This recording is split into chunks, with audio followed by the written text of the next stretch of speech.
ella dice que yo soy. Yo tengo todo lo que ella dice que yo puedo tener. Yo puedo hacer todo lo que ella dice que yo puedo hacer. Hoy se me va a enseñar palabra de Dios. Mi mente está alerta, mi corazón muy receptivo. Yo no voy a ser el mismo. Diga, yo no voy a ser el mismo. Por causa de esta palabra no seré igual. Señor, yo te doy gracias en esta mañana. Tu pueblo se acerca a ti, Señor, entendiendo el poder que tiene tu palabra para cambiar circunstancias, situaciones, argumentos, para cambiar atmósferas, Señor, de tinieblas en atmósferas de bendición y de luz admirable. Señor, yo bendigo este pueblo que hoy se acerca a ti, Señor, con la plena convicción de que eres tú el que alumbrará los ojos de su entendimiento. Oro, Señor, para que los ojos de su entendimiento sean alumbrados. Y oro, Señor, para que sean llenos del conocimiento de tu palabra. Para que puedan, Señor, discernir. Para que puedan enfrentar los días por venir. Para que puedan entender cómo tú operas, cómo tú trabajas en el propósito de hacer de nosotros, Señor, guerreros de oración. En el nombre de Jesús. Y el pueblo agradecido al Señor se sienta y dice amén y amén. Es tremendo y curioso porque uno de los temas que yo estaba queriendo impartir y no pude terminar era acerca de, que puedo decir que confiadamente que el apóstol Luis Rosario, cuando vino, dio la continuidad de este mensaje, y eran: los tiempos de Dios son nuestros momentos de vida. Y él lo explicó muy bien. Yo di un inicio, él como que lo terminó, pero algo en lo cual Dios puso énfasis en mi corazón, antes de sí entrar en materia del mensaje que en realidad el Señor me dio, algo que el Señor me enseñó, que yo quiero que tú entiendas, es que por la fe vivimos los tiempos de Dios para disfrutar nuestros momentos de vida en el Señor mientras Él viene. Habíamos hablado que la fe activaba o ponía una antesala o aceleraba los tiempos de Dios. Amén. Vemos que en la época de Jesús todavía no había ido a la cruz, y una mujer se le acerca y le dice: mi hija está gravemente atormentada por un demonio. Dice la Biblia, porque la Biblia es clara cuando dice: esta mujer era sirofenicia, cananea de origen, lo cual era una gentil, no era judía, no era del pueblo de Dios. Y ustedes saben la historia. El Señor le dice: no es lícito dar el pan de los hijos a los perros, no es lícito. Pero entonces la mujer le dice: sí, pero aún las migajas, necesito una migaja, aún las migajas pueden alimentar, porque las migajas que caen de la mesa de los amos pueden alimentar la necesidad que yo tengo. Entonces dice: oh mujer, grande es tú. ¿Y qué pasó? El Señor aceleró el tiempo de los gentiles a favor de esa mujer. ¿Y usted por qué dice eso? Porque la Biblia dice que Saulo de Tarso, que se convirtió en el apóstol Pablo, fue el hombre que el Señor levantó para predicar el evangelio a los, o sea, así como la condición que tenía la mujer. O sea que aunque nosotros quizás tengamos un tiempo, la fe va a acelerar los tiempos a favor nuestro. Entonces, acerca del tiempo del Señor, mire lo que dice la Biblia en Primera de Tesalonicenses. Yo quiero que vayamos porque es un principio que yo quiero enseñar antes de continuar, porque el Señor, yo quiero que usted lo entienda, porque todavía hay muchas doctrinas, y este libro se escribió precisamente para derrocar ese tipo de doctrinas que se habían levantado. Primera de Tesalonicenses capítulo 4 y el verso 13 dice: tampoco queremos que ignoréis acerca de los que duermen. Tampoco queremos que ignoréis acerca de los que duermen. De los que duermen. ¿Quiénes son los que duermen? Muertos. ¿Los que están qué? Muertos. Si ven que ustedes saben más que yo. Yo pensé que ustedes dirían: el que se quedó durmiendo en casa. No. No queremos, hermanos, que ignoréis acerca de los que duermen, para que no os entristezcáis como los otros que no tienen esperanza. Porque si creemos que Jesús murió y resucitó, así también traerá Dios con Jesús a los que durmieron. O sea que tenemos una esperanza ¿de qué? ¿De qué? Diga, de resurrección. ¿Tenemos una esperanza de qué? ¿Sabe por qué Pablo le dice a los de Tesalónica esta verdad? Porque desde ese tiempo fue que se levantó el famoso purgatorio. Desde ese tiempo fue que se levantó. No, él está en el purgatorio. Va, échele 3, 4 misas para que vaya saliendo y sea purificado, y entonces pueda ascender. Fue en ese tiempo donde nació. Por eso le dice: mire, no ignoréis. Dice, por lo cual os decimos esto en palabra del Señor, que nosotros que vivimos, que habremos quedado hasta la venida del Señor, no precederemos a los que durmieron. ¿Qué es preceder? Estar adelante, estar antes. Porque el Señor mismo, con voz de mando y con voz de arcángel y con trompeta de Dios, descenderá ¿de dónde? El cielo. Y los muertos en Cristo, ¿qué harán primero? ¿Qué harán los muertos en qué? En Cristo. Mamá, la cuestión es la siguiente.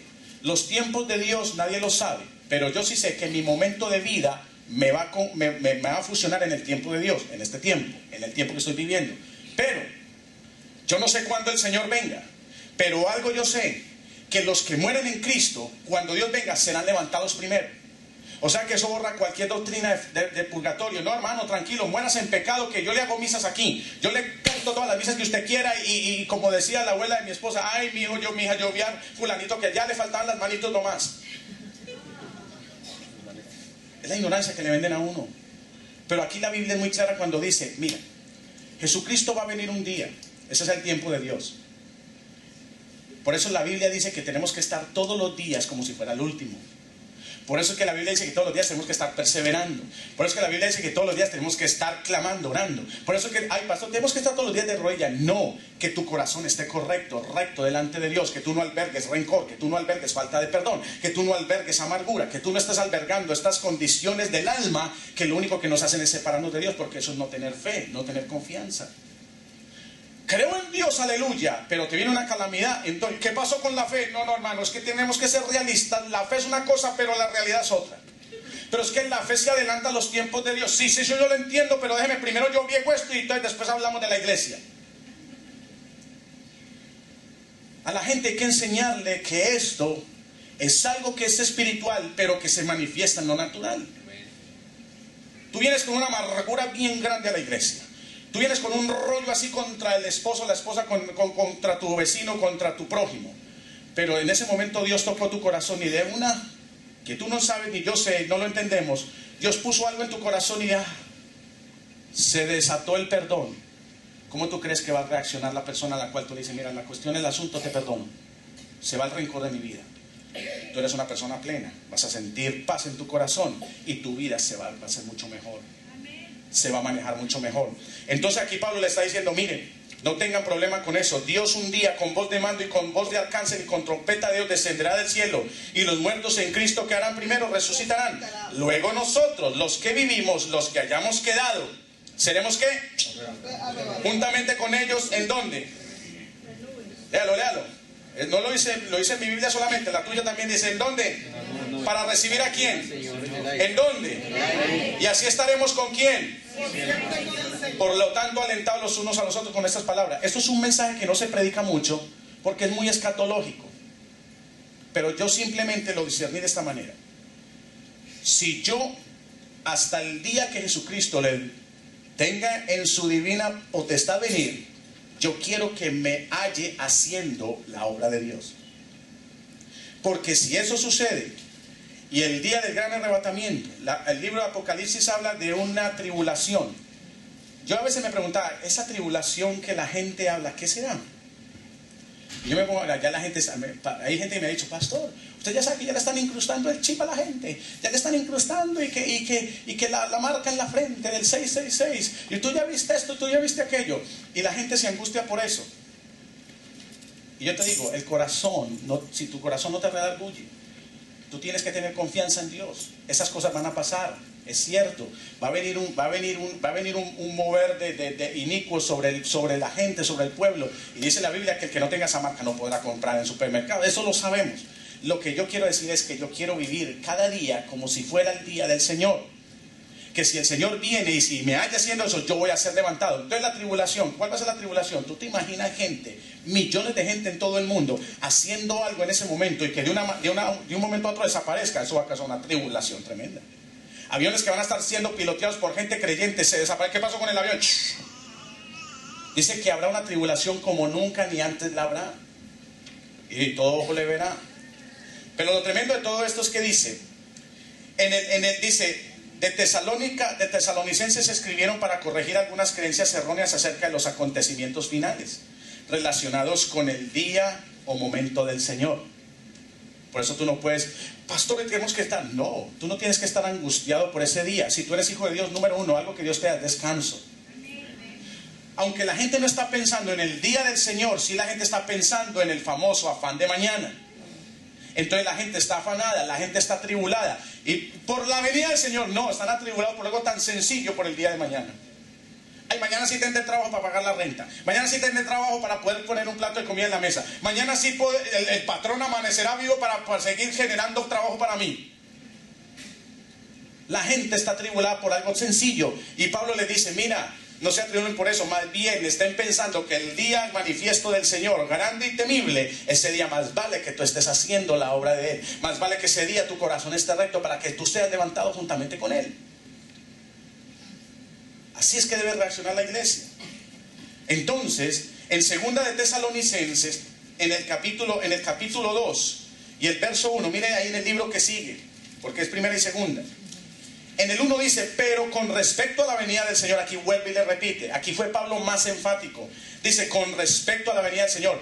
¿Sabe por qué? Porque se creó una controversia. Primero les dice esto y los confunde. Luego él tiene que venir con una segunda epístola, una segunda carta explicando.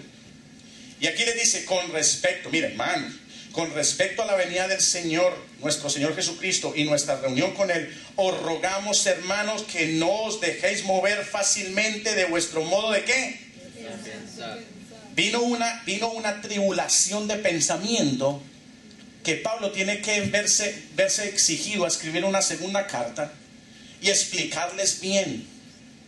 Hermanos, no se atribulen por eso. Eso va a pasar. Dios lo habló, Dios se lo reveló. Él lo empezó a enseñar porque la gente estaba yéndose en pos de otra doctrina. ¿Sabe qué hace esa doctrina? Nos da descanso. Yo puedo morir en pecado, pero aquí dejo mi familia, dejo la plata lista para que me hagan 3 o 4 misas y yo me voy a salvar. Y esto es por fe, por gracia. Entonces aquí Pablo se dice, no os dejen mover fácilmente de vuestro modo de pensar, ni os conturbéis ni por espíritu ni por palabra. ¿Por qué por espíritu? Porque también el enemigo hace manifestaciones que a nuestros ojos, para convencer y poner en nosotros un argumento para nosotros irnos en pos de él. Hay gente que ha dicho, ay pastor, yo he visto cosas moverse, y eso es como un acontecimiento muy grande. Y yo te digo una cosa, si tú ves algo moverse, pues más vale que no conturbe tu corazón, porque si te da paz, entonces por lo menos digamos que es de Dios. Hay gente que se paniquea porque el vaso se le movió y no fue un viento que entró y lo movió y lo tumbó. Ahí yo vi, yo vi un fantasma, yo vi aquello. Todas esas manifestaciones que la gente dice ver, no es sino más para despertar el temor en la gente. Si algo el enemigo trabaja con la gente es con el temor. Yo no voy a la iglesia porque cuando empiezan a orar y empieza la guerra espiritual, no, yo tengo que salir de ahí. Mira, métate de lleno porque Dios te está haciendo un guerrero. Hay gente que sale rapidito. Entonces ven a alguien siendo libre de algo y dice que eso no, yo creo que yo no estoy dispuesto para ver eso. No, Dios te quiere que tú veas para que te haga fuerte, para que lo hagas con otro. Tú no puedes tener temor. Dios quiere usar la iglesia para sanar a los que están enfermos. Dios quiere usar la iglesia para sanar a los que están cautivos. Tú tienes que ir a lugares como el evangelismo que fueron ayer, a lugares donde quizás hay un drogadicto, y tú me permitirías orar por ti, y que se manifieste el diablo mismo en el nombre, tú lo echas fuera y tú vas a dejar a una persona que es sana en sus cabales.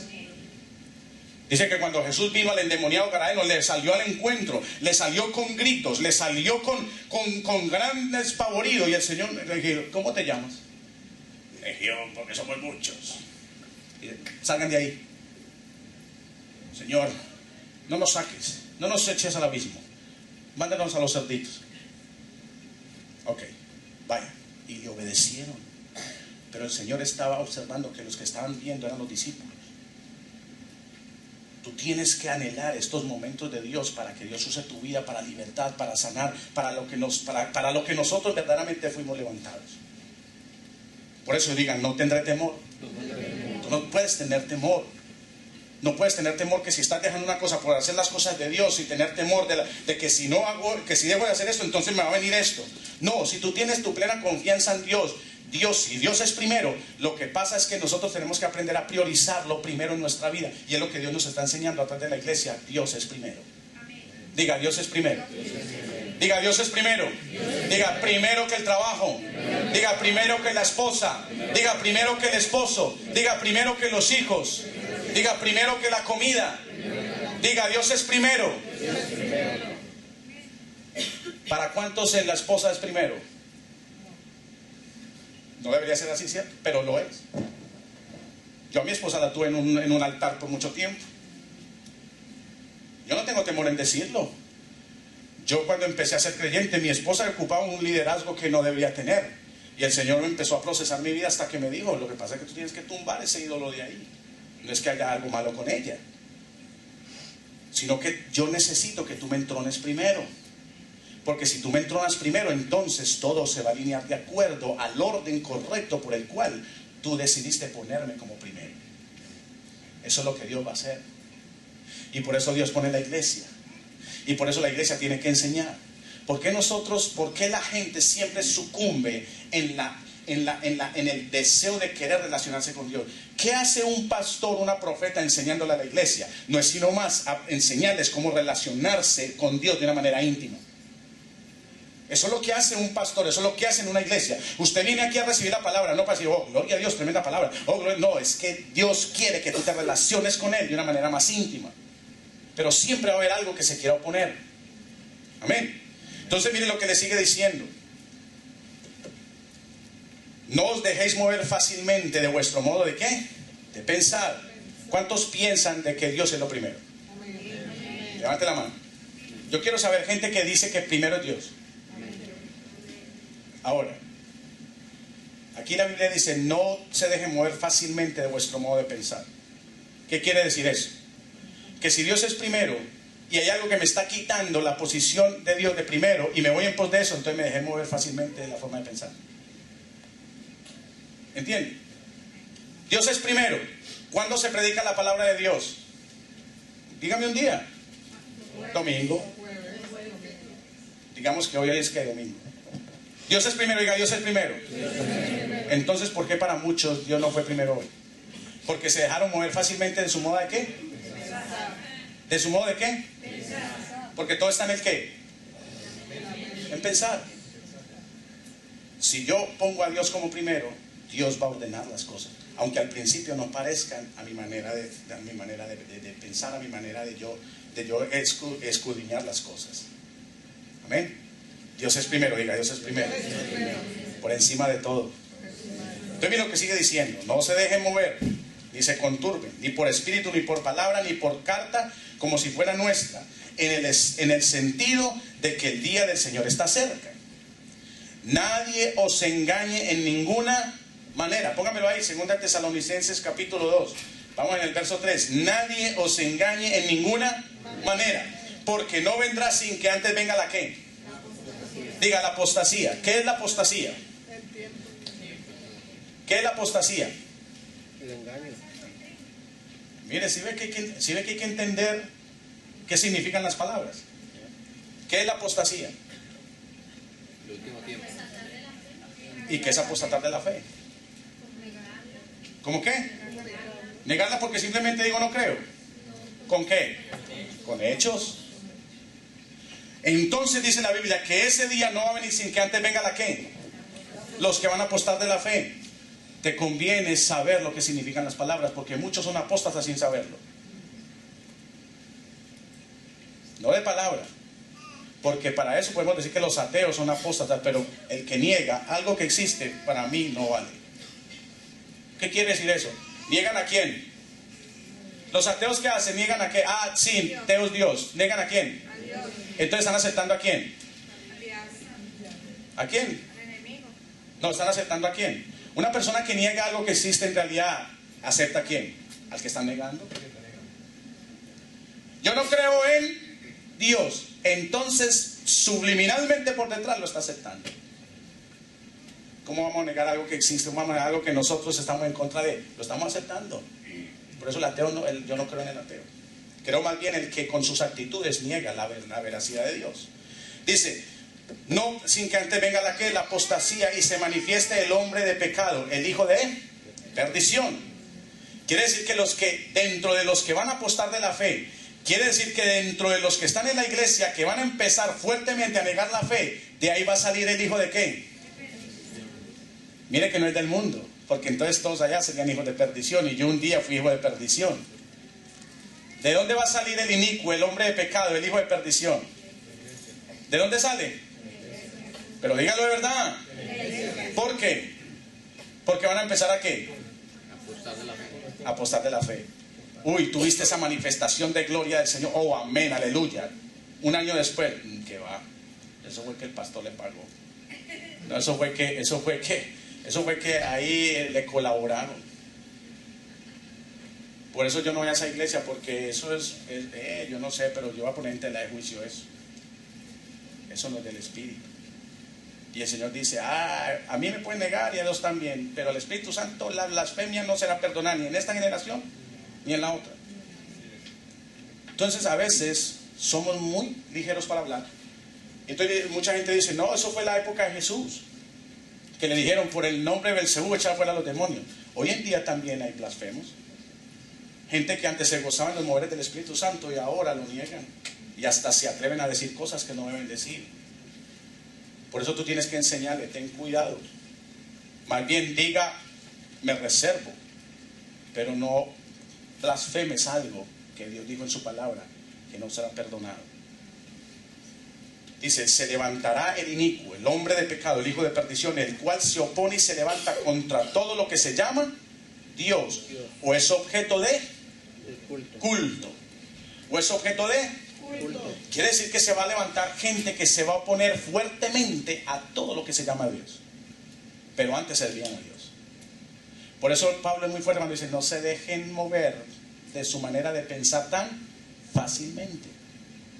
No vaya a ser que esa manera de pensar sea atraída por una corriente de doctrina que no es de Dios, te mueva de la posición donde estás y termines apostando de la fe y termines siendo un hijo de perdición. Solo que dentro de todo este gama de hijos de perdición que se va a levantar uno que va a ser como que el comandante de todos. Ese es el que se va a levantar a quererse sentar en el puesto de Dios. Dice, el cual se opone y se levanta contra todo lo que se llama Dios o es objeto de culto, tanto que se sienta en el templo de Dios como Dios, haciéndose pasar por Dios. Eso no ha sucedido, pero va a pasar. Entonces, dentro de los tiempos de Dios, nosotros tenemos que entender algo. Eso fue solo la introducción. Nosotros tenemos que entender algo, que nosotros tenemos que estar en la perspectiva correcta de lo que son las cosas de Dios. ¿En dónde tenemos que estar? Mire, cuando yo estudiaba en el Técnico Superior de Pereira, cuando yo pasé por el taller de dibujo técnico, había un profesor que nos decía, ponía un modelo así. Y a ver, yo me acuerdo, el Señor me trajo esto en la madrugada porque yo le oré al Señor que me diera la palabra, pero antes de dar la palabra, por eso le di lo de los tiempos. Y yo me dijo, la iglesia es la perspectiva de Dios para este tiempo. Entonces, cuando habló de perspectiva, me acuerdo de que este profesor, nosotros entramos una vez, la primera clase de dibujo técnico en mi primer año de bachillerato, lo encontramos con un modelo así, o sea, como un cubo con una figura, un modelo. Y todo el mundo se sentó, pues vean un profesor así, y los que estaban hablando se sentaron y todo el mundo se quedó callado. Como que era una manera también de callar a los estudiantes. Y al rato llega y dice, ¿ustedes qué ven? El gracioso decía, yo veo un profesor con un modelo en la mano. Entonces decía él, ahora hablo a los inteligentes, ¿ustedes qué ven? Entonces nos decían un modelo, un cubo, un pedazo de madera. Entonces cuando él empieza a recoger todas las impresiones de todo el mundo, llegó y dijo, ¿sabe cómo se llama eso? Se llama perspectiva. Lo que ustedes están viendo, la vista que ustedes están teniendo en este modelo se llama perspectiva. Y ustedes van a entender y aquí yo les voy a enseñar lo que es tener una verdadera perspectiva de lo que yo les voy a enseñar. Entonces ya él venía y decía, ya nos enseñaron cómo sacarle las vistas a los modelos, que hay una paralela, que hay una superior, que hay una adversa, adyacente. Entonces uno él nos ponía así, dice, dibuje lo que ve. Uno lo dibujaba, luego lo volteaba así, dibuje lo que ve. Y nosotros luego nos ponía así, dice, dibuje lo que ve. Entonces decía, todos esta manera de yo presentarle las cosas es una perspectiva de lo que ustedes están viendo. Entonces, cuando el Señor me revela esto de que la iglesia es la perspectiva para el tiempo de Dios, inmediatamente yo, como dice mi esposa, ni corto ni perezoso, me fui al diccionario. Y resulta que la perspectiva es un arte. La perspectiva es el arte que enseña la forma de representar las cosas como aparecen a la vista. La perspectiva, ¿qué es? Es el arte que enseña la forma de representar las cosas como aparecen a la vista. También la perspectiva dice que es el conjunto de cosas que desde un punto determinado se presentan a la vista del espectador. Entonces el Señor me dijo, tiene que aprender a ver. Lo mismo me decía ahí en el lecho como a las 4:30 de la mañana, me dice, tu vida es una perspectiva de cómo tú le modelas a los que están alrededor tuyo. Por eso dice, la iglesia es la perspectiva para el tiempo de Dios, para estos tiempos de Dios. Los tiempos, dice que el tiempo, acerca del tiempo, dice que es la duración de las cosas, es la época durante la cual vive alguien o le sucede algo. El tiempo también es la oportunidad de hacer algo. Y algo que yo quiero que tú escribas ahí, el tiempo es el único recurso que no se recupera. La perspectiva, diga perspectiva. Entonces, de acuerdo a la perspectiva de lo que Dios quiere hacer con cada uno, es la opinión que la gente va a tener de lo que nosotros le estemos modelando. Mire lo que dice en el libro de Hechos capítulo 11. Libro de Hechos capítulo 11, vamos al verso 19, póngamelo ahí. Yo quiero que tú lo leas. Porque yo quiero que tú aprendas a ver la perspectiva de la palabra, que es lo que te va a edificar la vida para las cosas que tú vas a emprender. Hay gente que está, mire, nosotros somos la perspectiva de nuestros hijos. Escribió lo que es la palabra perspectiva, dice, el arte que enseña la forma de representar las cosas. Nosotros somos un modelo que la gente va a ver. La perspectiva es la vista, la forma en que vemos las cosas, lo que se está modelando. La palabra de Dios es la perspectiva de Dios para nuestra vida. Por eso se dice que tiene que estar en ¿qué? En perspectiva, no expectativa. Se da cuenta que la perspectiva es algo que se dice, pero no sabemos ni entendemos lo que significa. Mire lo que dice en Hechos capítulo 19. Dice, perdón, 11:19. Capítulo 11, verso 19. Dice, ahora bien, los que han sido esparcidos a causa de la persecución que hubo con motivo de Esteban, que lo apedrearon, pasaron hasta Fenicia, Chipre y Antioquía, no hablando a nadie la palabra, sino solo a quienes, los judíos.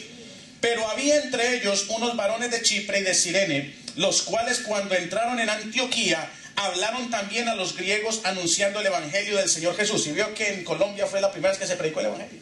Antioquia. Los paisas, mira, los paisas son tremendos. No dice para Antioquía. No se olvide esta palabra, persecución. Pero había entre ellos unos varones. Verso 21 dice, y la mano del Señor estaba ¿con quién? Con ellos. Y gran número creyó y se convirtió ¿a quién? Al Señor. ¿Gran número qué? Se convirtió. ¿Por qué qué? ¿Por qué qué? Hablaron. No, ¿por qué qué? Hablaron. ¿Pero por qué La qué? mano de Dios. La mano de Dios estaba con ellos. ¿Y por qué qué? ¿Por qué se convirtieron a Dios? Porque creyeron. Hermana Linda, si hay empanada, me le da al que Dios está palabra. Lo exonera hoy de gas. Y llegó la noticia de estas cosas a oídos de la iglesia que estaba en Jerusalén, y enviaron a Bernabé que fuese hasta Antioquía. Dijeron, va a mirar a ver qué es lo que está sucediendo ahí. Cuando llegó y vio la gracia de Dios, se regocijó. ¿Qué fue lo primero que experimentó cuando vio la gracia de Dios? Pero recuerda, ¿estaban en qué? En persecución. Dice, y exhortó a todos a que con propósito de corazón permaneciesen fieles. ¿Qué fue lo que exhortó? Miren, ustedes están siendo perseguidos, ustedes están siendo atribulados, pero recuerde que Dios tiene una perspectiva a través de nosotros. Lo que está sucediendo con nosotros, la gente está despertando en el corazón de la gente creer y se convierten al Señor. Por eso les exhorto, manténgase en esta manera de pensar, manténgase en esta forma de obrar. Dice, Entonces, dice, exhortó a los que con propósito de corazón permaneciesen fieles al Señor, porque era varón bueno y lleno del Espíritu, ¿qué? ¿Y qué tenía? Fe. Y una gran multitud fue agregada al Señor. Después fue Bernabé a Tarso para buscar a Saulo, y hallándole le trajo ¿a dónde? Digamos que a Medellín. Y se congregaron allí todo un año con la iglesia y enseñaron a mucha. Y a los discípulos se les llamó ¿qué? ¿Por qué? Por primera vez, ¿en dónde? Entonces quiere decir que hay una perspectiva de lo que Dios está haciendo con nosotros, y la gente nos va a cualificar, la gente nos va a seguir, la gente se va a congregar a Dios, la gente se va a convertir a Dios de acuerdo a la perspectiva que nosotros le estemos enseñando, el modelaje de Dios que le estemos dando. La gente se va a convertir de acuerdo a la perspectiva que tengas tú de la palabra de Dios. Si la perspectiva que tú tienes de Dios es poquitica, la gente no va a ver mucho. Por eso es que la Biblia dice que el fruto, que por sus frutos los... Aquí les dijeron, wow, esta gente, como predican que Jesucristo sana, que Jesucristo restaura, que Jesucristo los liberta, que Jesucristo los protege. Yo esta gente atribulada, yo esta gente perseguida, yo esta gente como los judíos les quieren caer encima, y esta gente no deja de predicar el evangelio, esta gente no deja de sanar a los enfermos, esta gente no deja de motivar a la gente. Entonces son verdaderos cristianos. Tuvieron la perspectiva correcta de lo que estaban explicando y enseñando. Pregunta, ¿aún en nuestra casa nos dicen cristianos por lo menos? De acuerdo a la perspectiva que nosotros tenemos de Dios. Mire lo que el Señor ponía en mi corazón. Dice, cuando somos capaces de pararnos firmes en nuestras convicciones. Primero que todo, para dar la perspectiva correcta de la palabra o de las cosas del Señor, ¿tú tienes que tener qué? Convicción. Y poner en perspectiva ante los que están a nuestro alrededor, al Dios que le servimos y los beneficios que ha traído a nuestra vida, ellos también tomarán la decisión correcta. Diga, la decisión correcta. ¿Qué quiere decir? Que de acuerdo a la perspectiva que yo tengo de Dios, para modelarle a que los que me rodean, de que Dios es un Dios grande, maravilloso y real en mi vida, entonces ellos se van a motivar a tomar la ¿qué? La decisión. Para tener la convicción de ¿qué? De aceptar al Señor. Diga, modelar. Si ve que esto se modela también con las formas de nosotros hacer y actuar. Señor, yo tengo la mejor disposición del mundo. Tengo un deseo de servir a Dios. ¿Desde cuándo, hermano? Te supieras, pastor, hace 10 años tengo un deseo de servir a Dios. ¿Y cuántos se han convertido con ese deseo? No, yo siempre he esperado que es un deseo. Pero hasta ahora todavía por el deseo nadie se ha convertido. Porque a veces tengo el deseo, pero no tengo el hacer. Entonces yo a veces les digo, entonces ore al Señor que pone tanto el querer como el hacer, porque es su buena voluntad. Con buenos deseos no se convierte la gente, pero sí con acción de gracias. Con el deseo de ir a evangelizar, la gente no va a poner por lo menos en un papel una petición de oración, pero sí cuando vamos y le tocamos la puerta. Entonces tiene una perspectiva de Dios. La gente que vio ayer en los evangelistas de ayer, vieron una perspectiva de Dios. Entonces dice, cuando somos capaces de pararnos firmes en nuestras convicciones y poner en perspectiva ante los que están a nuestro alrededor, de Dios, los que les servimos y los beneficios que ha traído nuestra vida, ellos también tomarán la decisión. ¿Por qué? Porque ha sido propicio nuestra necesidad. Tomarán la decisión correcta de tener una relación con Dios. Es por eso que tenemos que estar a la expectativa. Ahora sí, hay que estar a la ¿qué? Expectativa. ¿Qué te trae a ti a la iglesia cada domingo o jueves? Por lo menos una ¿qué? Una expectativa. ¿Quién se irá a sanar esta vez? ¿Cómo se irá a manifestar Dios esta vez? ¿Cómo se irá a manifestar el Espíritu Santo esta vez? Dios se manifestó fuerte. ¿Se acuerdan cuántos estuvieron en la oración de los sugieres atrás ayer? Esta mañana. ¿Qué declaramos? Que algo sobrenatural iba a suceder. ¿Y qué pasó? Yo creo firmemente que la palabra profética que Dios trajo esta mañana fue algo sobrenatural para esta casa. Porque nos puso en ¿qué? Perspectiva. Para crear en nosotros la expectativa de qué decisión vamos a tomar. Dice, de lo que Dios va a hacer en este nuevo tiempo y de lo que se va a desatar a través de la revelación que el Señor ha puesto en el corazón de la iglesia. ¿Qué significa esto? Cuando tú estás en la convicción correcta y tú estás en la perspectiva correcta, vas a crear, vas a formar, vas a desatar una perspectiva en la gente de acuerdo a lo que Dios está viendo en ti. ¿Qué es lo que tú estás diciendo? Mira, yo decido servir a Dios. Dios me liberó de un sinnúmero de cosas. Dios me libertó de la depresión. Dios me libertó de todo este argumento de enfermedad. Yo no sé tú, te respeto tu decisión, pero yo soy una perspectiva de lo que Dios está haciendo y hará conmigo. Y eso va a motivar a la gente para que Dios sea propicio a su necesidad. Para que la perspectiva de Dios en mi vida se haga real. Diga, para que la perspectiva de Dios en mi vida se haga real. En la vida de otros es muy importante tomar la decisión determinada. Diga, tomar la decisión determinada de servirle a Él. Diga, decisión. Yo quiero que vayamos a Josué 24. Este pasaje es pero conocidísimo. Pero yo quiero que tú lo veas a la luz de la perspectiva correcta. Josué 24, desde el verso 14, mire lo que empieza a decir la palabra del Señor.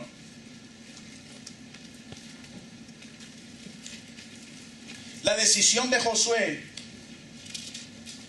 mire lo que provocó la decisión de Josué. Vamos a leer desde el verso 14, Josué 24, 14 dice: ahora pues, temed ¿a quién? A Jehová, y servirle con integridad, y en verdad, y equidad, y quitad de entre vosotros los dioses a los cuales sirvieron vuestros padres al otro lado del río en Egipto. Quiere decir que cuando el pueblo estaba cautivo en Egipto, servía a otros ¿qué? Dioses. A otros dioses. Y aun cuando Dios los saca de Egipto y están por el desierto, también siguieron sirviendo ¿a quiénes? Esa fue la perspectiva que ellos le modelaron a los hijos. Por eso toda una generación se perdió cuando iban camino a la tierra prometida. Diga, se perdió. Diga, esa generacioncita se perdió. Diga, esos hijitos se perdieron.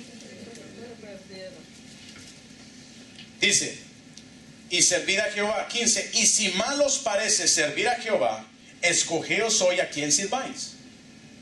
Y le dice, si a ustedes les parece mal servir a Dios, si para ustedes es demasiado servir a Dios, si para ustedes es demasiado jactancioso servir a Dios, si para ustedes es aburrido servir a Dios, entonces escojan a quién servir.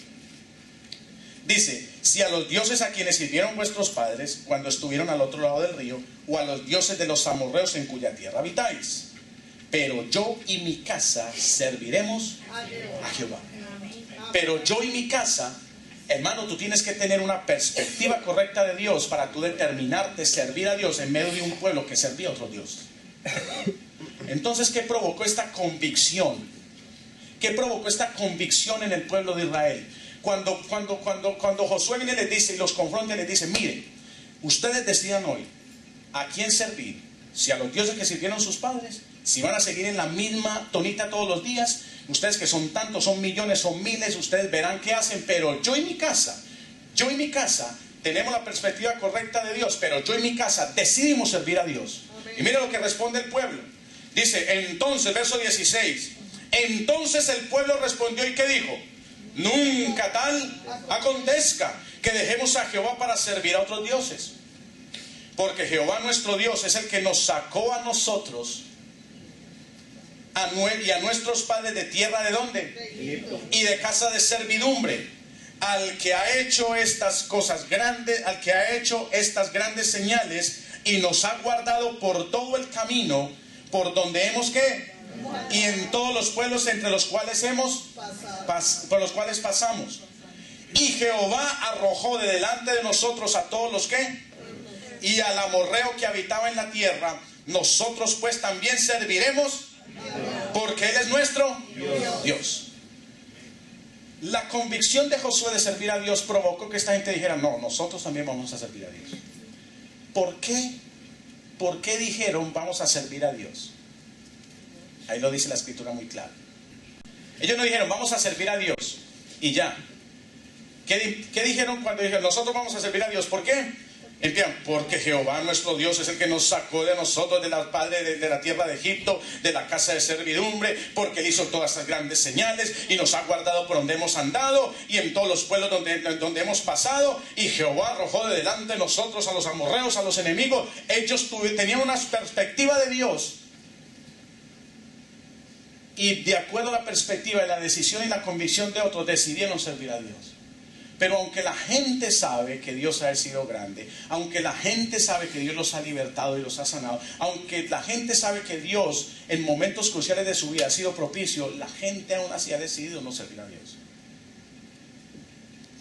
Lo que yo te quiero decir en esta mañana es que la iglesia que es representada a través de ti y de mí tiene la perspectiva correcta de Dios para ese tiempo. Mira, hermano, nosotros no escogemos el tiempo en que nosotros vamos a nacer. Eso no está en el poder de nadie, solo de Dios. Yo una vez me acuerdo que tuve un momento de angustia tan grande en mi vida que yo decía, me puse a indagar en la Biblia y yo decía, Señor, qué bueno haber nacido en el tiempo de Salomón. Dice la Biblia que en el tiempo de Salomón, donde fue el pueblo más experimentó bendición, prosperidad y no hubo guerra. Pero también fue el tiempo donde se levantó más la desobediencia a Dios, porque el rey que empezó bien terminó mal. Dice la Biblia que en el libro de Primera de Reyes que Salomón, Dios se le aparece y le dice, no voy a cortar tu reino en ti por amor a David, pero lo voy a hacer en tu hijo. Y vemos que el muchacho Roboam quiso hacerlo bien. Si usted lee la Biblia, Roboam, el hijo de Salomón, quiso hacerlo bien. Y viene y consulta a los ancianos. Y los ancianos le dan la instrucción que debe tomar. Pero dice que desechó la instrucción de los ancianos y fue y consultó a los jóvenes que se habían criado con él en el tiempo de él. Y le dieron otro diagnóstico. Y por eso se levantó fuertemente la oposición de Dios a ese reinado.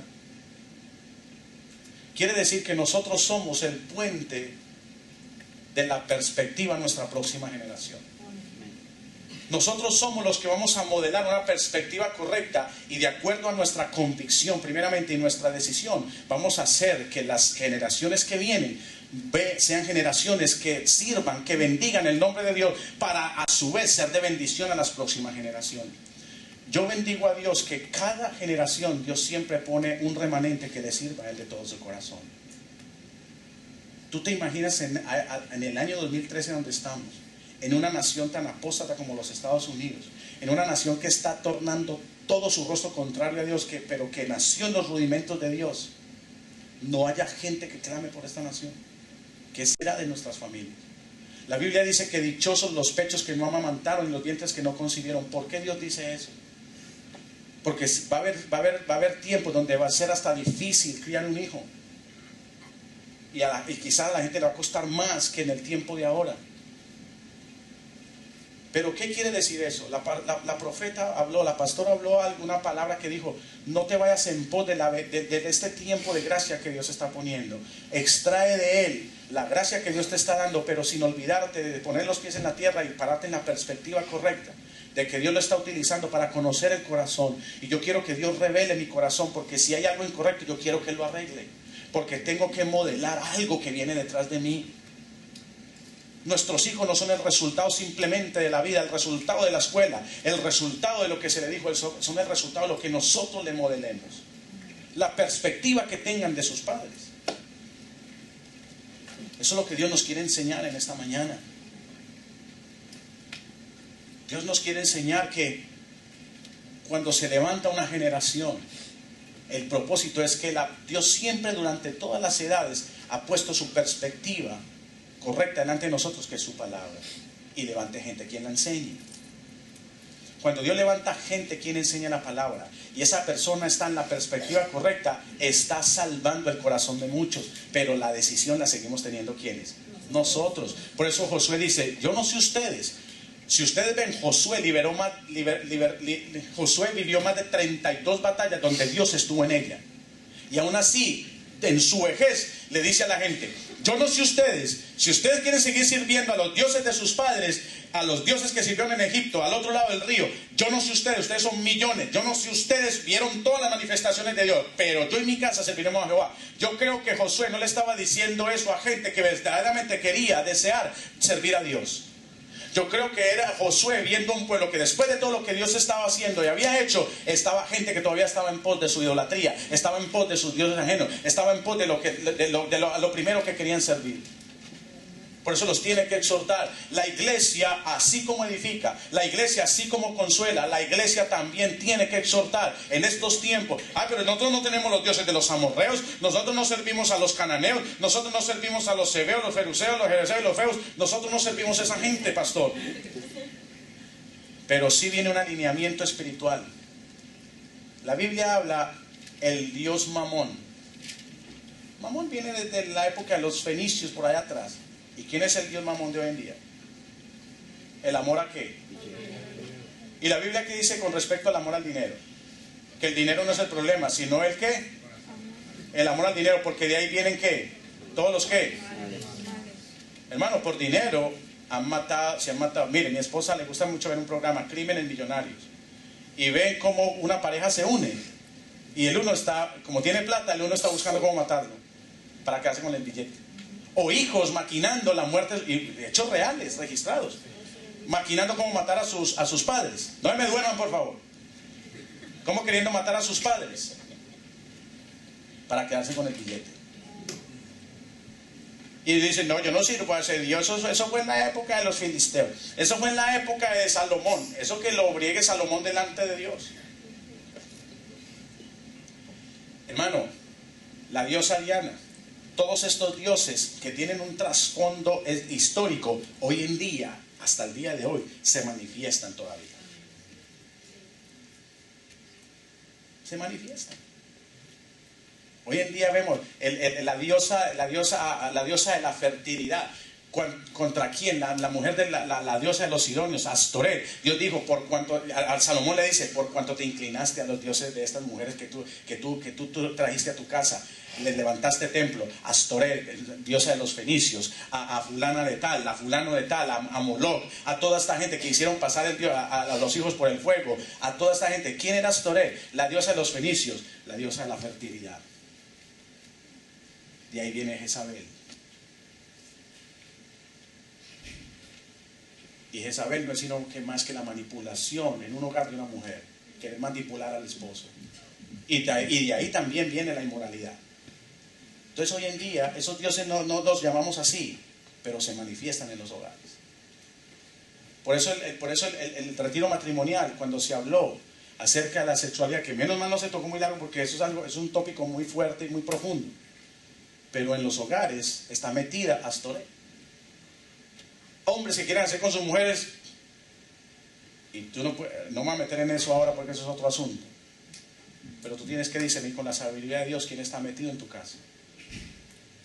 Entonces, la perspectiva de Dios por todas las edades siempre ha sido la correcta, que le sirvamos a Él con integridad, con todo nuestro corazón, para que nosotros podamos tener la bendición de Dios en todo momento. La Biblia dice, Dios es el mismo ayer, hoy, por los siglos. Dios no cambia, en Él no hay sombra de variación, pero las generaciones sí. Pero Dios sigue siendo el mismo. ¿Qué perspectiva yo quiero tener de Dios? La decisión es mía. Yo no he terminado este tema, apenas voy en el primer punto, pero lo voy a terminar. Pero ¿cuál es la perspectiva que Dios quiere tener para nosotros? ¿Cuál es el modelo? ¿Cuál es la perspectiva? Desde aquí, Dios, ¿qué está modelando para su pueblo? ¿Sabe que como el profesor ponía en su mano un cubo que tenía una figura y quería que nosotros tuviéramos una perspectiva de él? ¿Sabe qué es lo que Dios tiene en su mano? ¿Quién me lo dice? Y le regalo una empanada ahorita a la salida. ¿Quién me lo dice? ¿Quién lo dice? ¿Cuál es el modelo de Dios en su salvación? mano? Jesús. ¿En dónde? En la cruz de Calvario. Si tú tienes esa perspectiva, si tú tienes ese modelo correcto en tu corazón, siempre tu decisión va a ser la acertada. Nosotros estamos viviendo tiempos difíciles, que cada vez se van a poner un poco más difíciles. Pero Dios levantó a esta generación de la 11ª hora para levantarlos en un propósito específico, y es modelar. Si ahora el mundo necesita un verdadero modelo de Dios, está en la iglesia. Pero la iglesia ha servido muchas veces más para destrucción que para edificación y para bendición. Es triste ver que en la iglesia se levante gente contra sí misma. Gente que no debiendo hacer lo que hace, lo hacen. En la iglesia se levanta gente que habla, hermanos que hablan contra los hermanos, hermanos que hablan contra el pastor, hermanos que hablan contra la doctrina, hermanos que hablan lo que dice que no se hace, gente que habla por lo que no está de acuerdo. Y esa no es la perspectiva de Dios. Yo quiero que ante eso tú tengas la prudencia sensata de, por lo menos, si no tienes nada bueno que decir, no digas nada. Porque la perspectiva de Dios siempre va a seguir siendo la correcta. Nosotros estamos en esta generación. A Dios le plació que nosotros naciéramos en esta generación. El día de mañana ya se está levantando otra generación. Ustedes ven los babies que se están levantando, los pequeñitos. Esa es la próxima generación que nos va a suceder a nosotros. ¿Qué le vamos a modelar? ¿Qué perspectiva le vamos a poner para que ellos tengan algo que aferrarse? Y el día de mañana a sus hijos les enseñen: yo no sé ustedes cómo está el sistema, cómo está el mundo, pero yo en mi casa serviremos a Dios. ¿Por qué? Porque tuve una perspectiva de alguien que se paró firme, tuve una convicción correcta de modelarme un Jesús el cual yo quiero seguir. Ese es el Jesús que yo quiero seguir. Dios tiene la perspectiva correcta y es Jesús en la cruz. Esa es la finalidad por la cual Dios nos quiere enseñar su propósito. Amén. Ahora, la pregunta es: ¿qué perspectivas tienes tú de Dios? Te estoy diciendo de Dios, ¿sabe por qué? Porque quizás la perspectiva que debiste tener de aquellos que son creyentes y que están en una iglesia quizás no ha sido la correcta. Quizás tú digas: pastor, yo he visto gente de iglesia no haciendo lo que precisamente usted dice que deben de hacer. Y yo te quiero decir, yo no quiero que tú te bases en esa perspectiva. Yo no quiero que tú te bases en que tú haces las cosas porque viste a otro hacerla. Yo quiero que tú te bases en la perspectiva de lo que Dios te está enseñando, de lo que Dios quiere para tu vida, de lo que Dios quiere para tus hijos, de lo que Dios quiere para esta generación, para esta sociedad. Yo no sé tú, pero si tú estás en la perspectiva correcta, tú te das cuenta a nuestro alrededor lo que está sucediendo. El año pasado, en el área de los Hamptons, yo no sé cuántos suicidios, varios de ellos en Sahagbo. Esa es la perspectiva de Dios. Ese es el modelo de Dios. Que se levante todo en contra de la familia. Ustedes vieron las peticiones de oración: familia, familia, familia. Yo quiero que haya gente que se levante en la perspectiva correcta. Yo quiero que se levante gente con la unción de Josué que diga: yo no sé ustedes, familia quizás, amigos quizás, gente de iglesia quizás, yo no sé ustedes, de la decisión que tomen se la respeto, pero yo y mi casa serviremos a Dios. Yo y mi casa serviremos a Dios. ¿Por qué? Porque si yo pongo en perspectiva al Dios que yo les sirvo, ellos van a ser motivados a servir a Dios. ¿Me entienden lo que quiero decir? Ahora yo quiero hablarle a gente que quizás hoy entiende que no está en la perspectiva correcta, pero quiere estarlo. Medítalo ahí por unos segundos. ¿Cuántos hoy en día reconocen que no están en la perspectiva correcta de Dios para modelar a los suyos el motivar, la decisión, la convicción de servir a Dios? ¿Qué quiere decir esto, pastor? La perspectiva que estoy mostrando no causa ni la más mínima expectativa de que alguien te sirva a Dios. Por eso los frutos se ven. Yo quiero que si hay gente así como la pastora habló al principio, al corazón, y es lo que está tocante a tu vida, yo quiero que tú te pongas de pie. Y apágame la luz, por favor. Así es mejor, porque eso como que oculta. ¿Qué quiere decir eso?